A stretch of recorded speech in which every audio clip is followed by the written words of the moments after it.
Thanksgiving yet.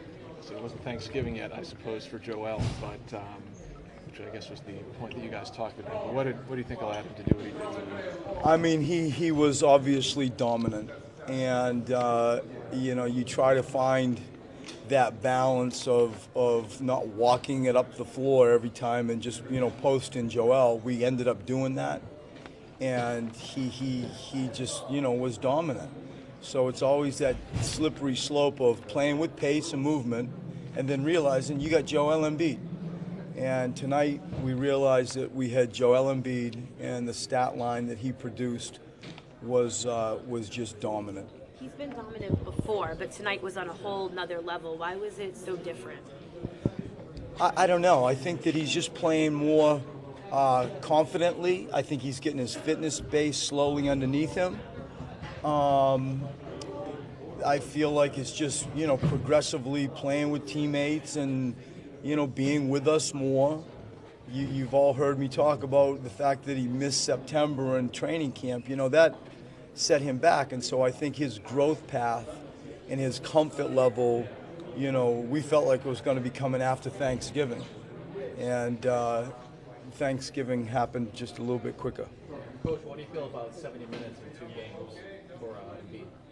I mean, it's an incredible number, and what I do is I credit him, and I credit our medical staff, led by Daniel Medina.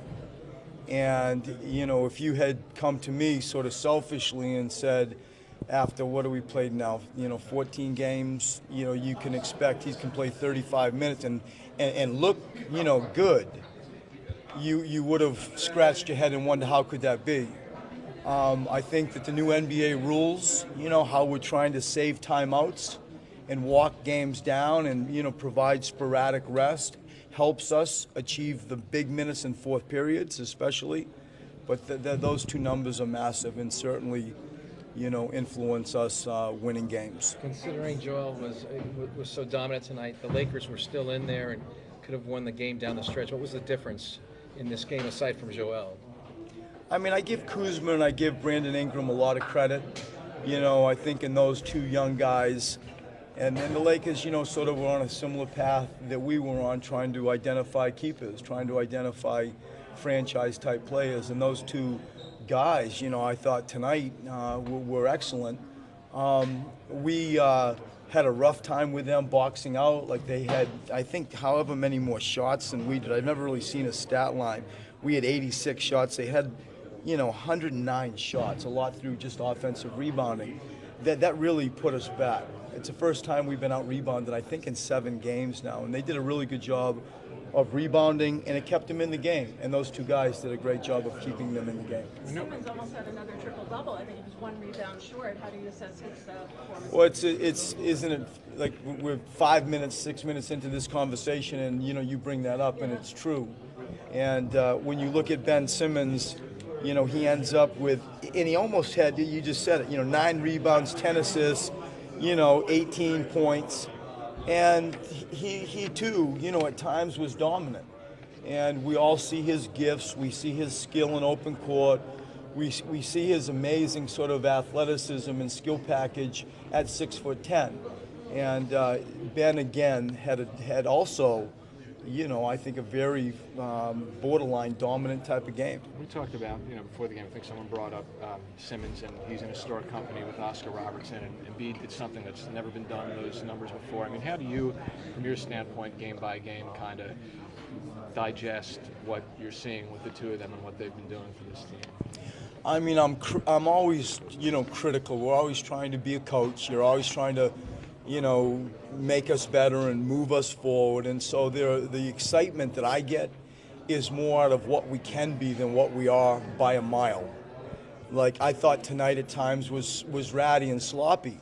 I think had we had made threes, because we took a lot, and we took, I think, some mostly good ones, then the game, could have spilt out a little bit more. But those two guys and with Ben, there's just so much more to grow them into, and so much more that we all have to give in our growth together. To leave here with a 3-2 record on this road trip and to be 8-6 coming back to the long homestand, I mean, what do you think that says about? I mean, I think the team is, we have a good base, in relation to what we believe we want to do offensively, defensively. It's just now tighten it up, continuing to tighten it up. You find you get into the current of the NBA. It's sort of unforgiving, you know, and it's game off, and you just sort of get caught in the current. And that can be good and bad. And I think that we're in a good current right now. We're playing good basketball.